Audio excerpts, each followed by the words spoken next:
When you turn the knob on your kitchen stove or pull up to a CNG station in an auto rickshaw, the fuel is right there, ready to burn.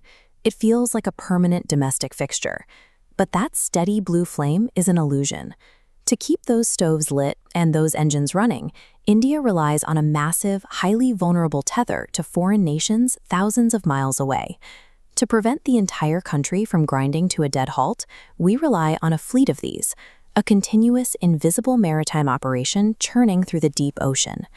Every simple flick of a lighter at home depends on the movement of 1 billion liters of explosive raw material across months of open, volatile sea. To pull this off, the energy sector uses 2 highly specialized classes of supervessels, the bulk oil tanker and the LNG carrier. Look at this vessel's design. Those massive spherical structures rising out of the deck are Moss containment tanks, built to transport liquefied natural gas. Now contrast that with the bulk oil tanker. It has a completely flat deck covered in a dense network of high-pressure surface piping, engineered solely for pumping raw, unrefined crude oil. These ships are half a kilometer long.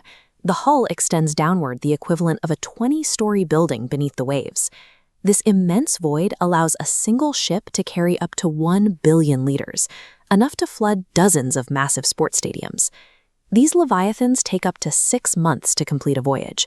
The crews operate under strict international oversight, logging every ounce of food and waste, facing severe fines for dumping anything into the mid-ocean. A nation's power grid stays alive simply because these floating steel islands successfully navigate a half-year gauntlet without a single delay or breakdown. Which raises a critical engineering question. Why go to the trouble of importing thick, heavy crude oil at all? Why not simply ship the refined, ready-to-use petrol? The primary answer is safety. Highly refined petrol is incredibly volatile. Transporting 1 billion liters of it across 6 months of turbulent ocean waves is a catastrophic explosion risk, whereas thick, raw crude oil is far less prone to ignition. It also gives the importing country total control over the final product. Bringing in raw crude allows domestic refineries to process the fuel exactly to their own specifications, like blending it with ethanol. But even with raw materials, you can't sail 1 billion liters of combustible liquid into a populated city port. The risk of a harbor explosion is simply too high. Instead, they anchor far offshore in deep water. Crews secure the ships using massive metal bollards and heavily reinforced mooring lines to keep the vessel perfectly stable against the ocean currents.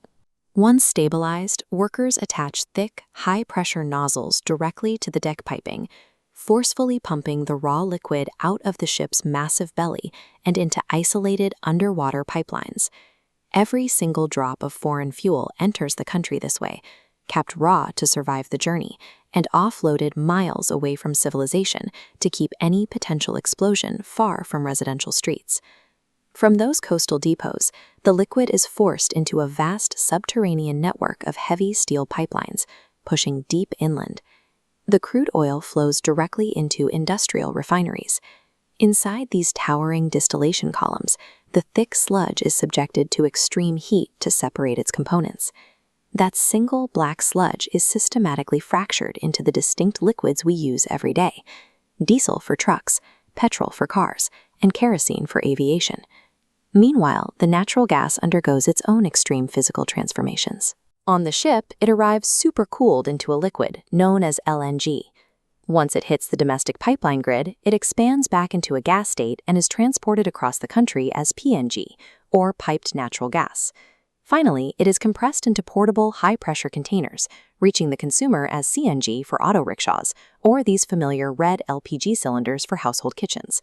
That clear, simple fuel you buy is actually the survivor of a relentless industrial gauntlet, one that drastically alters its physical state and chemical makeup multiple times before it ever reaches a flame. From the volatile depths of the ocean, through thousands of miles of high-pressure piping, and out through the spark of an engine. But this staggering mechanical achievement masks a severe national vulnerability. Every link in this chain requires source material owned and controlled entirely by foreign entities. This dependency isn't just a matter of price, it's a matter of sovereignty. When a nation relies on a foreign power for the fuel that cooks its meals and runs its industry, its economic survival is held at the whim of its suppliers. History shows us the ultimate cost of that lost autonomy.